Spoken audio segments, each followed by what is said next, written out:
Isa na namang mapagpalang araw sa ating lahat. And ayun, magandang umaga, magandang gabi sa ibang panig ng mundo. So bali ang topic natin for today is tungkol na naman sa sports shooters o sa mga mahihilig sa baril. So ang pag-uusapan natin for today is tungkol sa pagkakaiba ng right-handed shooters at saka sa left-handed shooters. So dahil tungkol sa baril ang ating pag-usapan ngayon, is meron tayo ditong laruan. Safety check, walang naka-insert na magazine, walang laman ng chamber. So safe na safe yung ating laruan.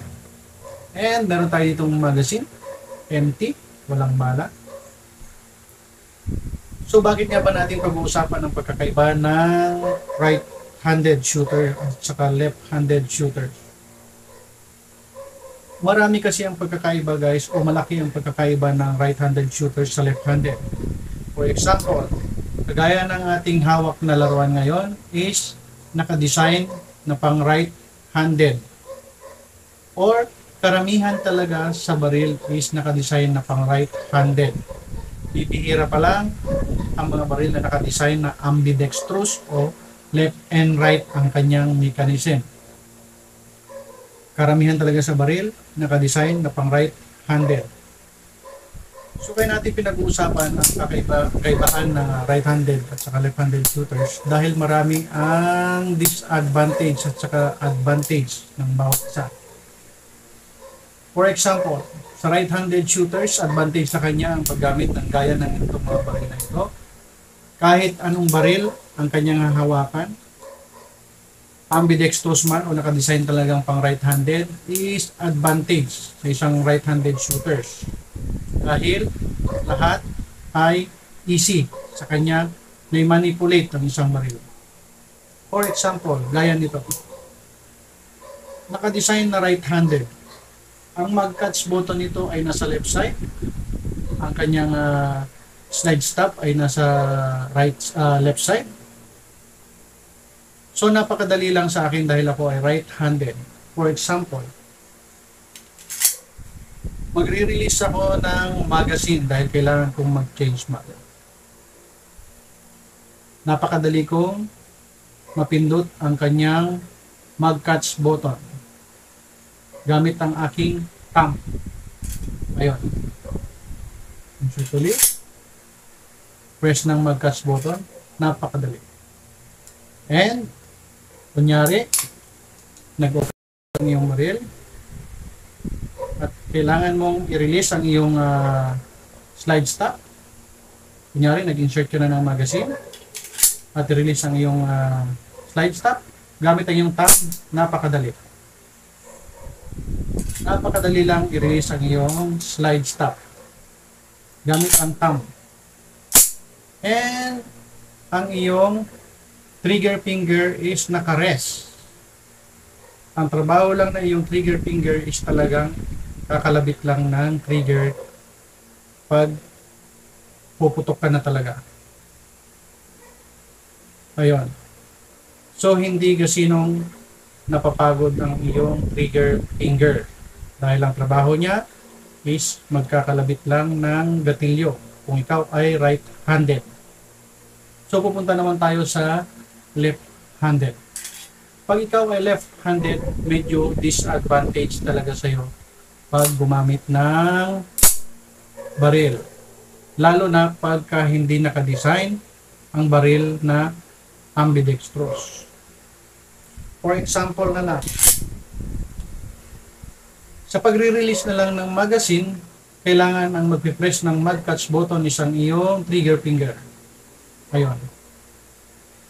Kailangan mong ang iyong trigger finger instead na nagpapahinga dyan, siya pa ang mag-press ng mag-catch button para may release ang iyong magazine. Yun lang ang tanging paraan para ma-release ang iyong magazine. Again, yun, kailangan mo gamitin ang iyong trigger finger kung ikaw ay left-handed.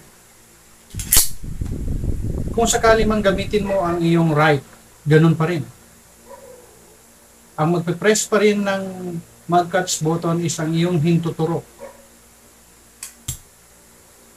para may release ang iyong magazine. Ayun. At kung sakali mang nag-open bolt ang iyong baril, ang magre-release ng slide stop ay ang iyong trigger finger pa rin. Yun ang disadvantage. Dahil ang ating baril ay hindi nakadesign na ambidextrous. Again, kung sakali man na gusto mong magpahinga yung trigger finger, pag-insert ng magazine, kung gagamitin mo ang iyong right hand para sa pag-release, yung hintuturo pa rin ang magre-release ng slide stop. Yun ang kaibahan ng right-handed at left-handed shooters kung paano sila mag-release ng magazine and slide stop. So malaki talaga ang disadvantage at malaki ang kaibahan ng right-handed sa left-handed. O kung balikan man natin ang right-handed, for example, ayaw mong gamitin ang thumb ng right mo para mag-release. Kung gusto mong gamitin ang iyong kaliwa, is thumb pa rin ang gagamitin. Ayun, ulit. Yung thumb pa rin na left. Laging thumb ang ginagamit sa pagre-release ng mag-catch button kung ikaw ay right-handed shooters. For example naman, i-release naman natin yung ating slide stop. Ganun pa rin. Kung gagamitin mo ang iyong right thumb, napakadali. For example, gamitin mo naman ang iyong kaliwang thumb, ganun pa rin. Napakadali. Sadyang karamihan kasi talaga ng baril is nakadesign na pang right-handed. So, kailangan, kung ikaw ay left-handed, kailangan mong magpa-customize ng iyong baril at nang sa ganon is at least makakasabay ka doon sa mga right-handed. May mga 1911 na ngayon na pinapa-customize, tinutwist yung kanilang mag-catch button sa left na. And yung kanilang slide stop, pinapalagyan din nila dito sa parteng right. Ang ginagawa, yung dulo nito, binubutas, nilalagyan ng thread, and may screw yung slide stop dito sa may right side. Pag ikaw ay kaliwete, dapat ang iyong mag-catch button ay nasa right side ng baril. Pati ang iyong slide stop lever ay kailangan nandito sa may right side ng baril. Kasi dapat talaga yung iyong thumb ang magmamanage ng mag-catch button at saka slide stop. So ayun guys, sana naintindihan nyo or may natutunan kayo kung ano nga ba ang pagkakaiba ng right-handed shooters at left-handed shooters and kung ano yung kanyang disadvantage and advantage.